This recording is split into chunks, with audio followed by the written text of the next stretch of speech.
This UDJ playlist I mentioned in the title of my stream is on my channel. It's public so anyone can see it.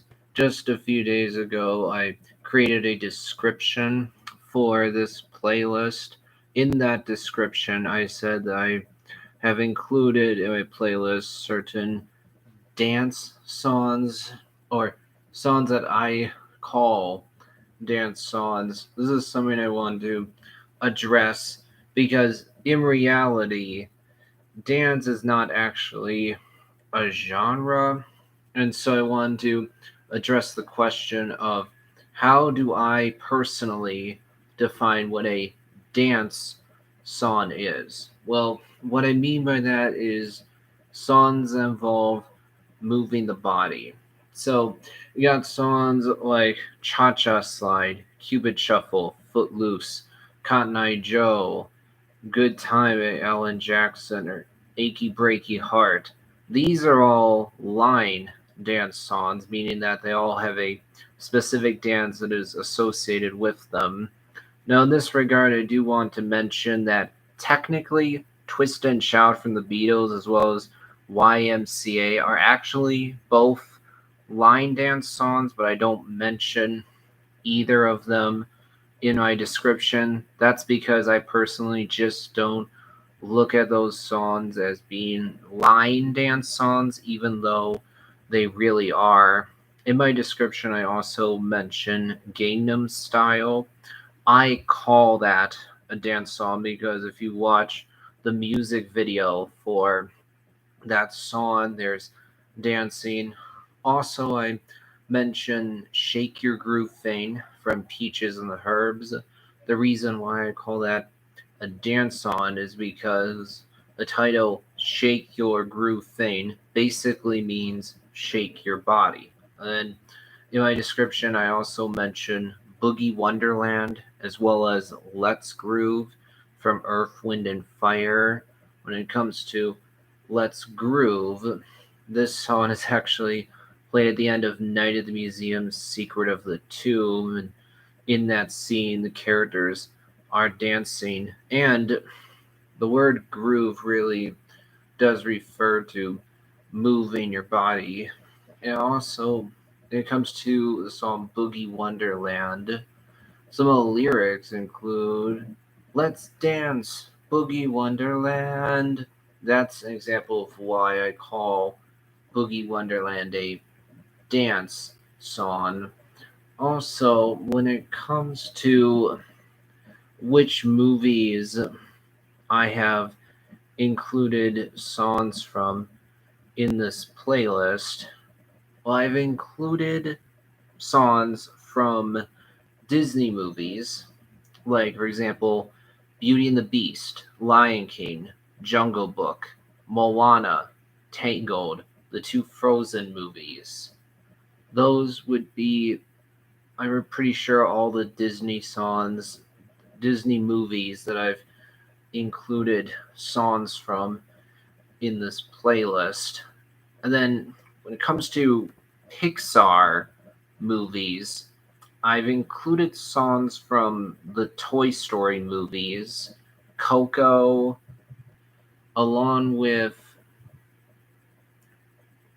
yeah, mainly just those actually. Well, I'm going to include actually one from Turning Red. But when it comes to movies that I would consider to be classics, I've included songs from The Wizard of Oz, Sound of Music, Mary Poppins, uh, Karate Kid, Back to the Future. Those are all movies that I would consider to be classics.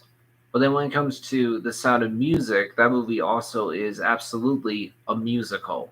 So therefore, I've included songs in my playlist from a couple of different musicals. Sound of Music is one. I mentioned the Frozen movies already. And then I've also included songs from the 2004 film adaptation of The Phantom of the Opera. I would also say that Mary Poppins is a musical. And I've also included songs from. I think that's it in terms of musicals.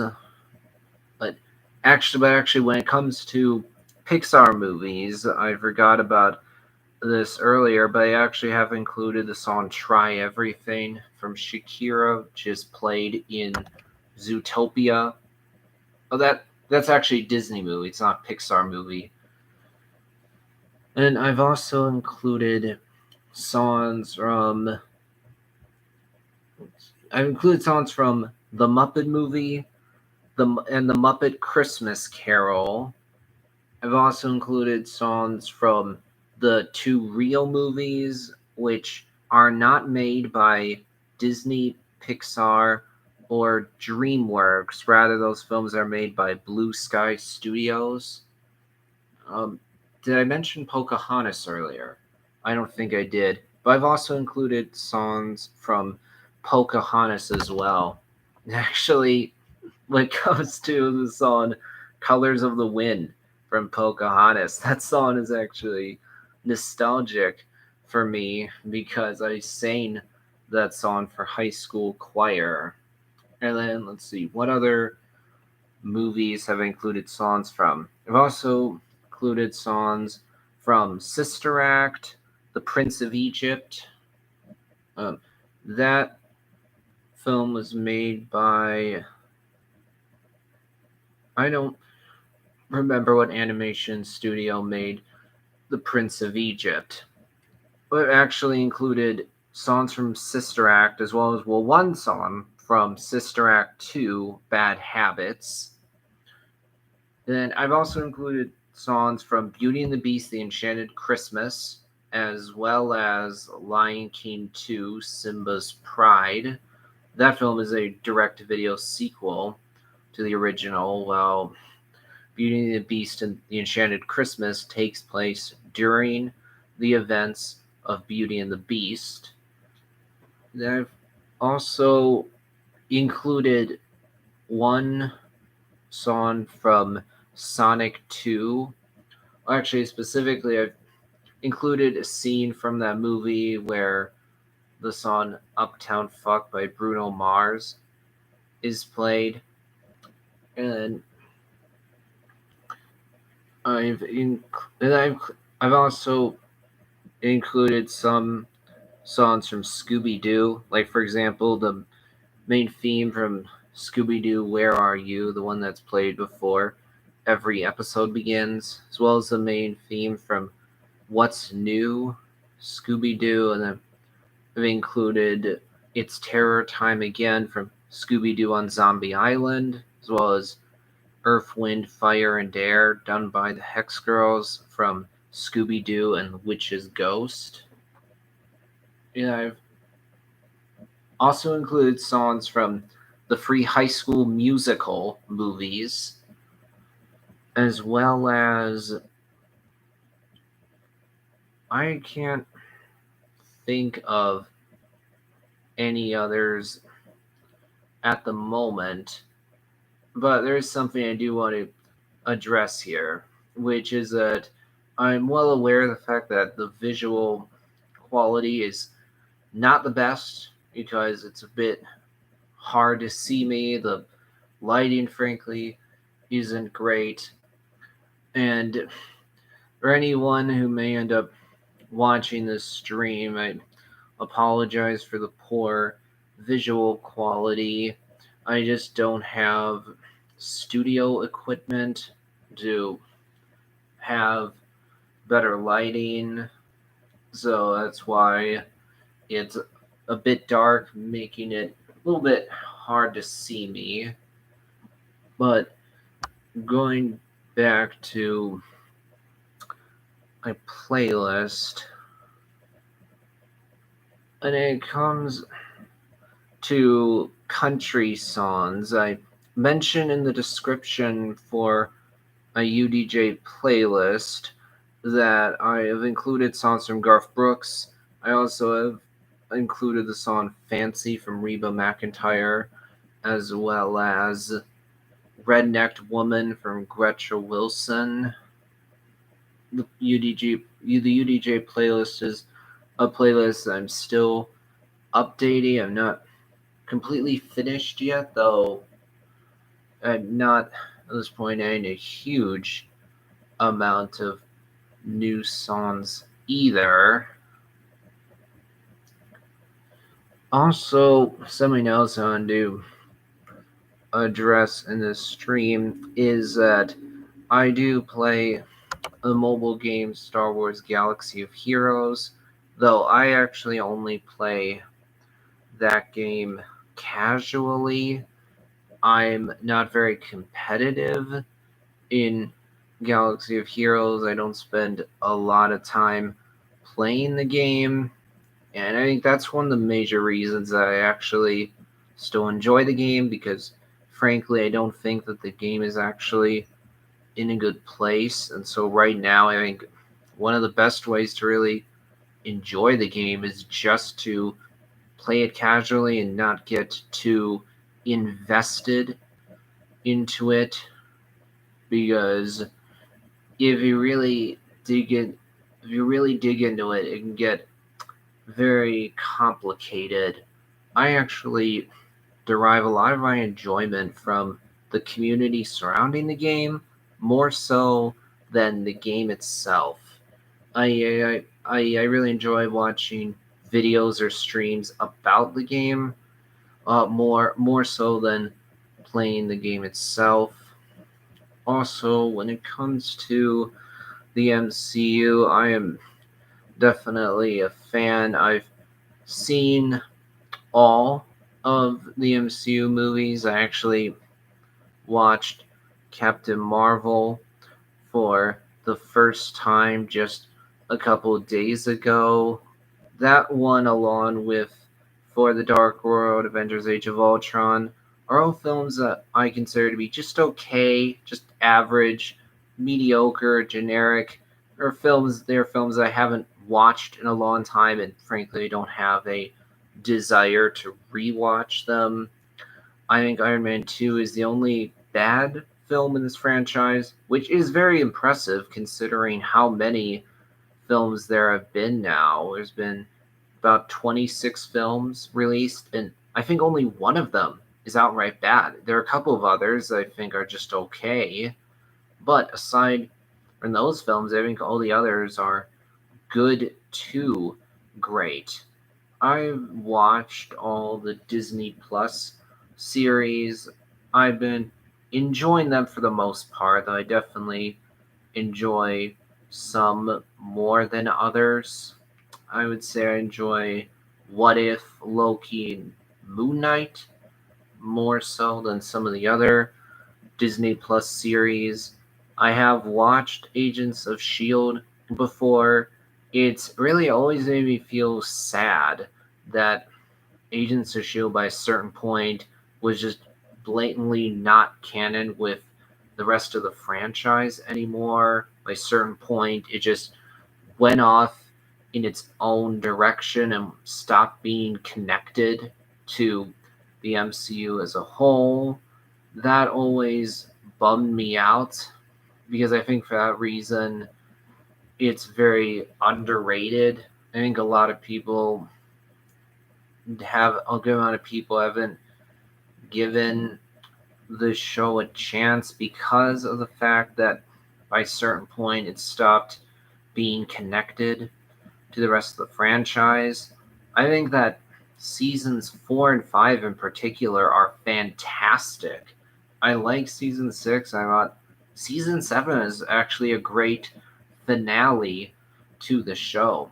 I also think Daredevil and Punisher are both really good, though I haven't seen the other Netflix series. The fact that a new Daredevil series is coming to Disney Plus is extremely exciting for me to see that we're actually going to get a Daredevil show made by Marvel Studios. i.e., made by the same team that's working on the other films and TV shows, is extremely exciting for me, because we all know that this upcoming Daredevil film is actually going to be this upcoming Daredevil series is going to be connected to the rest of the franchise. It's not going to be in its own bubble, which was definitely the case with the Daredevil Netflix series.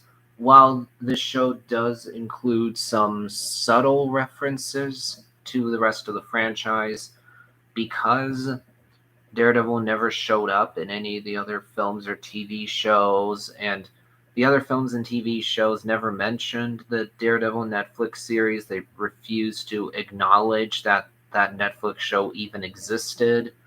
For a long time, there was very much a perception that the Daredevil show, along with all the other Netflix shows, were in their own bubble, that they weren't really connected to the rest of the franchise. That's something that does bum me out, because I really appreciate how much Daredevil and Punisher are different from the rest of the franchise, because those stories are more small scale, the stakes are a lot lower, the scope and scale is nowhere near as big as the rest of the franchise, because in those series the world isn't in danger. They're not about aliens trying to invade the earth or anything like that. They're just about these heroes, well, hero in the case of Daredevil, fighting more low level threats, because the villains that, say, Daredevil is facing off against don't want to rule the world or anything close to that. And then when it comes to Punisher, he's not a traditional black and white hero. He's much more of an anti-hero, because he's much more of a morally gray character. When it comes to Star Wars, I'm a fan as well, though I think that the quality of the films has been a lot more inconsistent in the case of Star Wars than with the MCU, because frankly, there are only a few Star Wars movies that I actually love.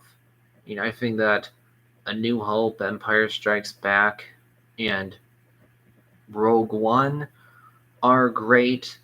And I think Return of the Jedi is a good film that does a great job of concluding the overarching story that was told across all 6 films, from The Phantom Menace to Return of the Jedi. But I do have more issues with that film, and then I'm not a fan of the prequels. I do think Revenge of the Sith is better anyway than The Phantom Menace and Attack of the Clones, but for me, that's not saying much. That's not saying that I think Revenge of the Sith is a great film or even a good film. I just think it's not as bad as the 2 films that came before it.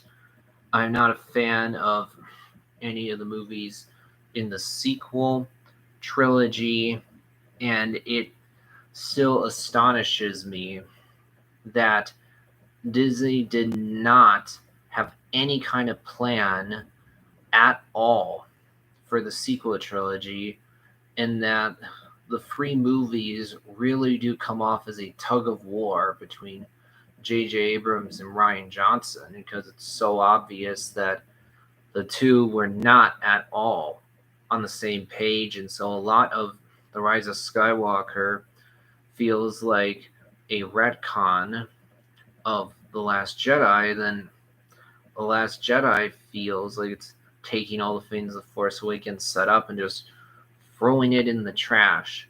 I have not watched Solo, and I don't have a desire to watch Solo, because, simply put, I don't care at all about Han Solo's backstory. Why? Because I don't think it's very important to either Han Solo's character or the story as a whole. And the way I would put it as well is that we don't need to know every single detail of a character's life. It's fine to leave some things a mystery. Not everything has to be elaborated on. I don't care about how Han Solo got his blaster or how he got his belt or how he got his name. That's those are things I don't think need to be fleshed out at all or elaborated on at all. And then when it comes to the TV shows, I think Clone Wars is great, especially the later seasons. The show admittedly started off rough. The first two seasons, I would say, are mixed when it comes to quality. There's definitely some great episodes, but there's also some episodes that are not as good. I'm not a fan of the 2008 Clone Wars movie. It honestly baffles me that that this was actually released as a movie in theaters. I'm frankly astonished that it was actually given a theatrical release because it's so blatantly obvious that it's just several episodes of the Clone Wars TV show stitched together into a movie. When you watch the movie and pay attention, you can very clearly see when an episode of the Clone Wars show would end and then a new episode begins. And so when you think about the structure of the movie, you can so clearly tell that it's just episodes of the TV show stitched together. Therefore, I don't think it should ever have been given a theatrical release. When it comes to Rebels, I like aspects of the show, but then there are other aspects of it that I don't like. Overall, I find it to be okay. I haven't seen Star Wars Resistance, and I don't have a desire to watch that show because I haven't heard good things about it. When it comes to the recent shows like Mandalorian, Book of Boba Fett, and Kenobi, Mandalorian is my favorite, easily, of the new shows. It's my favorite of the Disney Plus Star Wars shows. I think one of the big advantages to The Mandalorian is that it's introducing us to new characters. It's set in a less explored time period. Mando has a really good arc across the first two seasons. Grogu is just adorable. And when familiar characters showed up in season two, I loved it. Especially loved when Luke Skywalker showed up in the season finale of season two of The Mandalorian because I loved seeing Luke Skywalker be an awesome, powerful Jedi. When you think about Return the Jedi, we definitely see that Luke is skilled with the Force. We see him use the Force somewhat, but we really don't see him use the Force that much. We definitely see that Luke is skilled with his lightsaber, there's no doubt about that, but in that scene, we get to see Luke Skywalker crushing one of the Dark Troopers or just throwing the Dark Troopers against the wall and using his lightsaber. That was absolutely incredible. And I loved that scene where Boba Fett utterly destroyed all those stormtroopers. I loved seeing in live action on the big screen Boba Fett actually being awesome because for a long time this character has been built up to be this awesome bounty hunter, but frankly in the original trilogy he never does anything to really show that he is such an awesome bounty hunter. But then in Mandalorian season 2, we finally get to see it. We finally get to see Boba Fett live up to the reputation that he's had for decades. But unfortunately, I'm not a big fan of the Book of Boba Fett. There are aspects of it that I like. Seeing Boba Fett ride a Rancor is fun. I thought seeing those droids as the shields was cool. Seeing Mando and Boba fight together in the finale was again cool. But one of my biggest problems with the show is that for most of the season, it was really unclear who the bad guy actually is, or who the main villain of the show actually is. Because at first it seems like the bad guy is the mayor, but then we learn that's not the case. And then it seems like the Hutts are the bad guys, except they show up for about 15 minutes and then they're gone.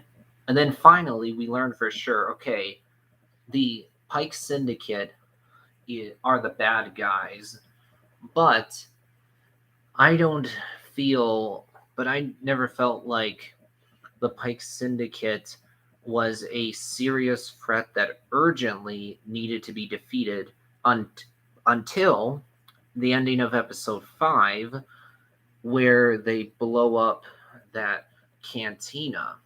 And then in the finale, we're just seeing our heroes defeat a bunch of generic, bland, disposable, interchangeable, faceless Pike Syndicate members, and so it doesn't leave any kind of impact behind at all. And then when when Fennec Shan took out those Pike Syndicate leaders, I did not care at all. I just thought, okay, Fennec Shan's just taking them out, whatever. And then when it comes to the Kenobi show, there are things about it that I enjoy. Seeing Owen and Beru be awesome was great. I love that moment where Beru it just casually says to Owen, "Hey, here's some guns I had stashed behind a flower pot." And then we see Owen and Beru defend their home against Reva, the third sister. They put up a pretty impressive fight, especially considering that they're both just regular people. They're not force sensitive at all. They don't have a lightsaber. And yes, Reva was injured, but they still do put up a good fight. And then we hear Owen say, Luke is my own. And Owen and Beru tell Luke to run. That was great, seeing how much Owen and Beru really do care for Luke. And I love that moment where Owen actually allows Obi-Wan to meet Luke. In episode 1, when Owen is threatened by Reva, even to the point where she puts a lightsaber to his throat, Owen never gives in. He never once tells her anything about Luke.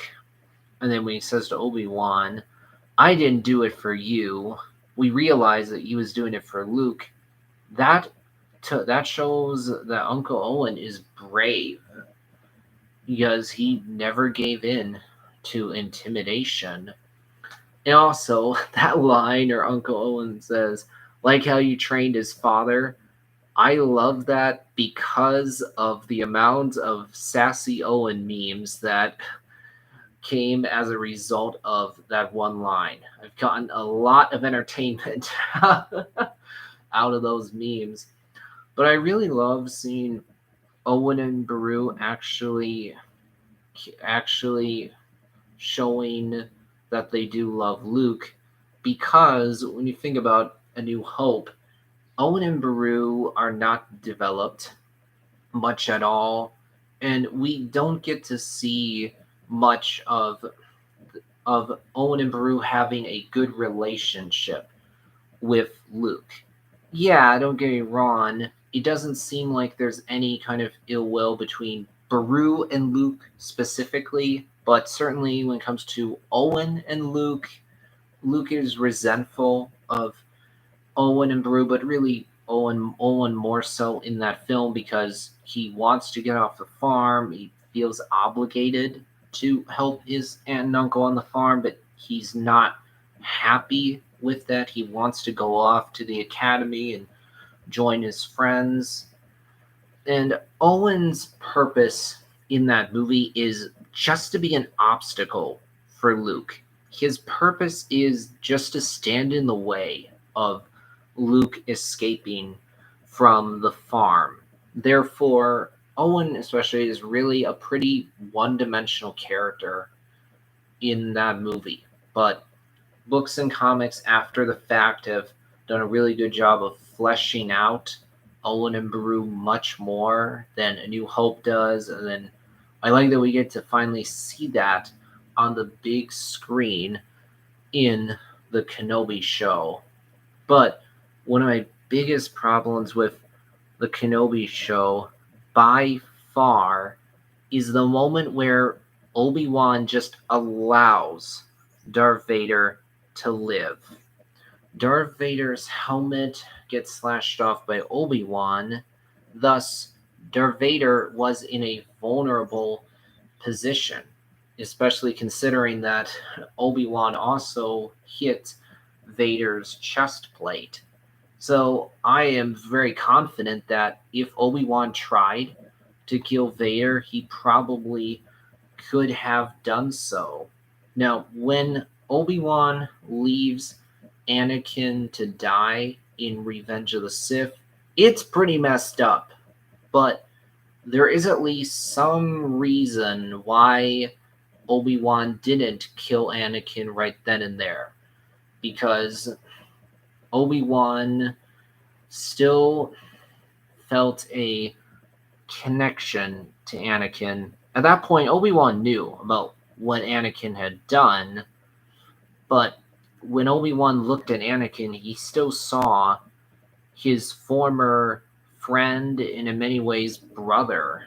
He still saw someone that he loved. And of course, Obi-Wan says, "You were my brother, Anakin. I loved you." So it seems pretty obvious that Obi-Wan couldn't bring himself to actually kill Anakin. Now, should Obi-Wan have killed Anakin? Yeah, he actually should have, because Anakin was suffering in that moment, and so Obi-Wan should have shown Anakin love by putting him out of his suffering. And the fact that Obi-Wan just allows Anakin to suffer is frankly pretty messed up.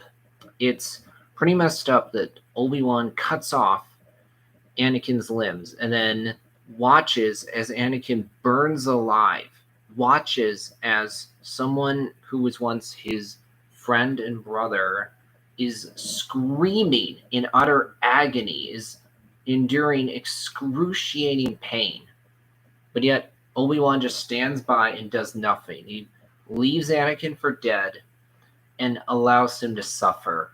In my opinion, it's actually one of the most messed up things that we see in any of the films. But then in the Kenobi series, Obi-Wan simply sees the evil Sith Lord, Darth Vader, who has committed atrocities and horrific crimes. In that series, Obi-Wan is no longer looking at Anakin Skywalker, who was formerly his friend and brother. No, he just sees Darth Vader, who is an evil Sith Lord that has murdered innocent people.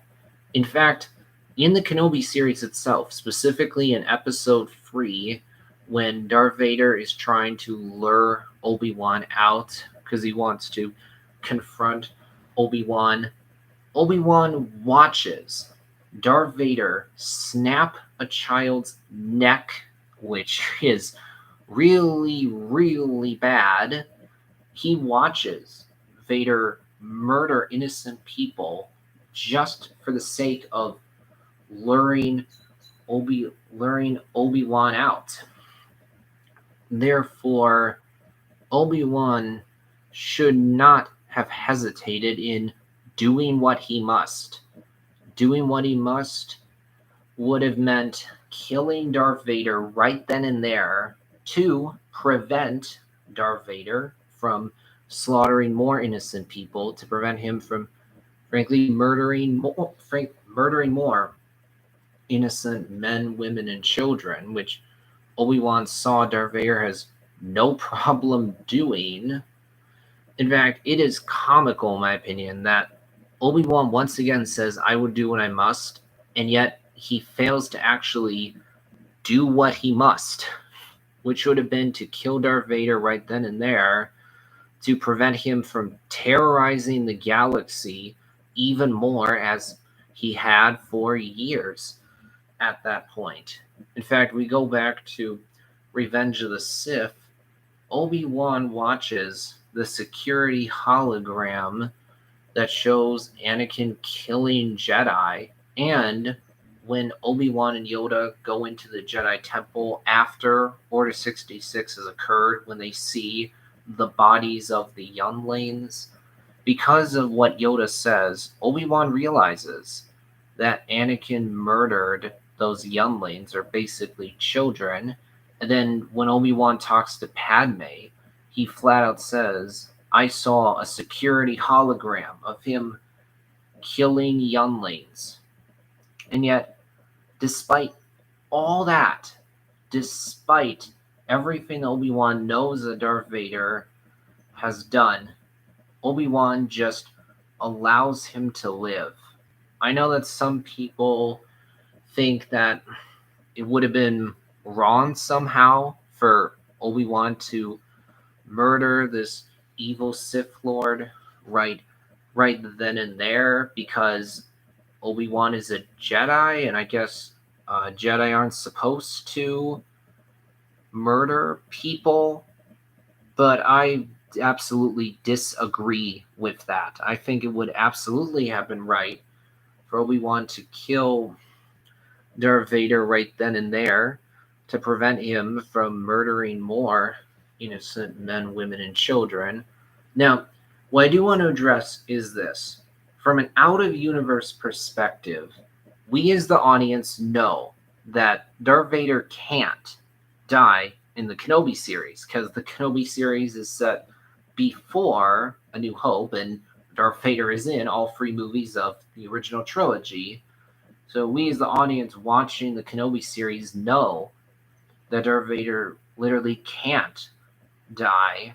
But however, looking at this purely from an in-universe perspective, it doesn't make any sense. And then when it comes to Harry Potter, I've seen the 8 Harry Potter movies based off the 7 books. I've seen Fantastic Beast and Where to Find Them. I think that's a good but flawed movie. I haven't seen the second film, Fantastic Beast, The Crimes of Grindelwald, because I haven't heard good things about it, so I don't have a desire to watch it. I've seen the third one, Fantastic Beasts: Secrets of Dumbledore. I did like that film, though I will say that the things that J.K. Rowling has said has not been good, but at the same time, that's not something I really care about. I like to just think only about the books and the movies themselves, not the dumb things that J.K. Rowling has stated in interviews. When it comes to Lord of the Rings, I've seen the Lord of the Rings movies and the Hobbit movies, though I haven't read the Lord of the Rings books. The main reason why is because I've heard they go really in depth when it comes to the lore. They also use this kind of old English that's not always easy to understand, and they're long, so I don't really have a desire to read them for those reasons, though I've heard that they are absolutely well written books. I've just gotten the impression, though, that they're not really easy to read. And when it comes to the Predator films, I know there's a new Predator film coming out on Hulu. I think the first film is really good. I mean, the first film is great. I like Predator 2. I like what it adds to the Predator lore. When it comes to Predators, I think that film is more okay. I haven't seen it in a while. It's kind of generic to me. I like the idea of these humans being on a hunting world. I think that's actually pretty interesting. I like the idea of a different group of predators that's more extreme than the main predator group that doesn't follow the rules. I think that's a really interesting idea, but the characters aren't very memorable for me. I wouldn't be able to describe them very well. When it comes to The Predator, the newest film in the franchise, the names here are pretty confusing because you have Predator, Predators, and then The Predator. Titles are so incredibly similar to each other. I have not seen The Predator. I haven't heard good things about that movie, so I really don't have a desire to watch it. But that's going to be it for the stream today. I'm going to do more to talk about the UDJ playlist more. I might talk about some of these franchises more. I don't intend to talk about some of these franchises especially in depth because there's already other channels that do exactly that. So for anyone who ends up watching this stream, talk to you later.